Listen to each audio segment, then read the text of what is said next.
नमस्कार। पिछले कई दिनों से आप देख रहे हो मेरी लगातार वीडियो आ रही हैं, तो उनको देख के कुछ दोस्तों ने जो हमारी पारिवारिक पृष्ठभूमि से वाकिफ़ थे, उन्होंने मुझे फ़ोन करके कहा कि ये क्या संसारिक आप डाल रहे हो, दारू पी, ये पी, इनको आप कुछ अध्यात्म के बारे में, आपका परिवार इतना आध्यात्मिक परिवार, उसके बारे में क्यों नहीं कहते। तो मैं आप सभी से क्षमा चाहता हूँ और ऊपर वाले से भी क्षमा चाहता हूँ। और मैं अपनी आध्यात्मिक जो हमारा परिवार का सफ़र है, हालांकि ये किताब में मैं और दैवीय चमत्कार, मैं और मेरा परिवार में मैं सारे लिख भी चुका हूँ, फिर भी जैसे आप लोगों का आदेश हुआ है मैं अपनी तरफ से उनको कहने की कोशिश करूँगा। हम फर्ल गांव से बिलोंग करते हैं, जैसे मैंने पहले कई बार बताया। एक बार क्या हुआ, किसी आदमी ने ईर्ष्यावश हमारे परिवार पे एक बड़े खतरनाक भूत को छोड़ दिया, और उस भूत ने जो अगली पीढ़ी का सबसे बड़ा बच्चा था, जो हमारे सबसे बड़े ताऊजी थे बनारसी दास, उस टाइम वो 9 वर्ष के थे, उनको पकड़ लिया। और पकड़ के उसने इतना टॉर्चर करना शुरू किया कि सारा परिवार कांप गया।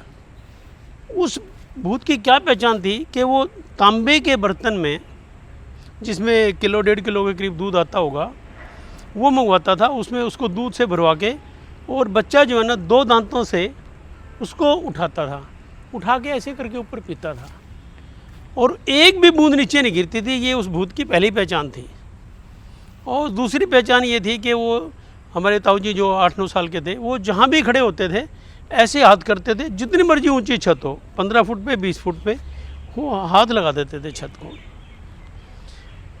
और जाते हुए ना वो बच्चे को 5 सेर राख जो है ना वो घोल के पिलाते थे। उससे क्या हुआ, बच्चे की अंतड़ियाँ ख़राब होनी शुरू हो गई, और पहला बच्चा था बड़ा, तो परिवार में एक बड़ा अजीब सा दहशत का माहौल हो गया। हमारा परिवार उन दिनों अथीरा देवी को मानता था, बाला सुंदरी अथीरा देवी। तो वहाँ पे गए, कई भक्तों से मिले, कई सियाणों से मिले, जितने उपाय हो सकते थे उतने उपाय किए। आखिर में एक भगत मिला अथीरा देवी का, उसने अथीरा देवी को मनाया, और देवी ने कहा कि ये भूत मेरे से ज़्यादा ताकतवर है, मैं तुम्हारी इससे रक्षा नहीं कर पाऊँगी।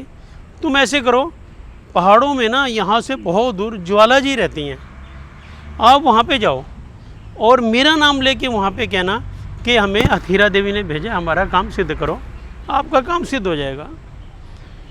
हमारे परदादा लाला धनपत राय, जिनको लोग भगत जी के नाम से जानते थे, बड़े साधु वृत्ति के आदमी थे, संत वृत्ति के आदमी थे, प्रभु भगत थे। उन्होंने कहा कि मैं जाऊंगा। देवी माँ ने कहा कि तुम मेरा नाम लेके चलो, घबराओ ना, मैं अपने आप रास्ता दिखा दूंगी, तो बिल्कुल घबराने की ज़रूरत नहीं, तुम मंदिर में पहुंच जाओगे। तो जी वो घर से भुने हुए चने और गुड़ लेके घर से निकले। सारा गांव उनको घर के बाहर तक छोड़ने आया, गांव के बाहर तक छोड़ने आया, और वो पैदल पैदल पैदल, क्योंकि कोई रास्ता नहीं था, कोई साधन नहीं थे, पैदल पैदल चलते चलते 1 महीने बाद फिर हथीरा देवी ने इशारा किया कि वो सामने जो मंदिर नज़र आ रहा है वो ज्वाला जी का मंदिर है। वो वहाँ पे पहुँचे। 2 दिन उन्होंने ऐसे देवी माई की प्रार्थना की, देवी माई को ना अन्न ग्रहण किया, ना जल ग्रहण किया, कि मैं, अगर मेरा कष्ट दूर नहीं हुआ मैं प्राण दे दूँ। 2 दिन की परीक्षा लेने के बाद देवी माई प्रसन्न होगी, साक्षात आके सामने खड़ी होगी कि बोलो क्या चाहिए। उन्हें बताया मेरे को अथीरा देवी ने भेजा, हमारा काम सिद्ध करो, मैं बहुत तंग है। हम कहते वो तो काम हो गया तुम्हारा, उसको छोड़ो, अब आगे के लिए सुनो।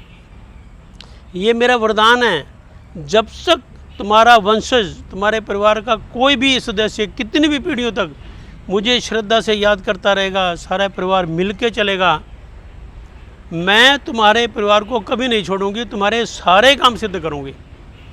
और ये जो रूंडे भूत की बात कर रहे हो ना, जिस दिन आए ना मेरे को याद कर लेना, उसका इंतजाम मैं वहीं कर दूंगी। लो जी वो वहाँ से ना चल पड़े। चल के वो गांव में आ गए। गांव वाले बड़े खुश हुए कि जिंदा आ गए। उन दिनों ये उम्मीद नहीं थी कि कोई गया वापस आएगा कि नहीं।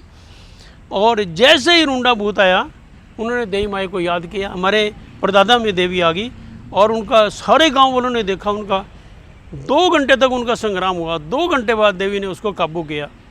फिर कहा कि एक तंग जो मुंह की सुराई है वो लाओ, उसके अंदर उसको बंद करके ऊपर उसने रबड़ बांध के और उसको 10 फुट गहरे खड्डे में उतरवाया। उसके ऊपर हड्डी रोड़ी गंद ये वो डलवा के उसको बंद करवाया और कहा कि रूंडा भूत सारी उम्र के लिए अब तुम्हारे पास नहीं आएगा।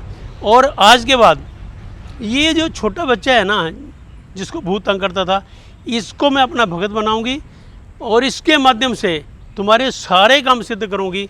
लेकिन शर्त एक ही है कि मुझे श्रद्धा से मानते रहना और सारा परिवार इकट्ठे रह के मेरी पूजा आराधना करता, जो तुम मांगोगे तुम्हें वो मिलेगा। अगले एपिसोड में मैं आपको बताऊंगा कि देवी माँ ने फिर कैसे कैसे हमारी इमदाद की।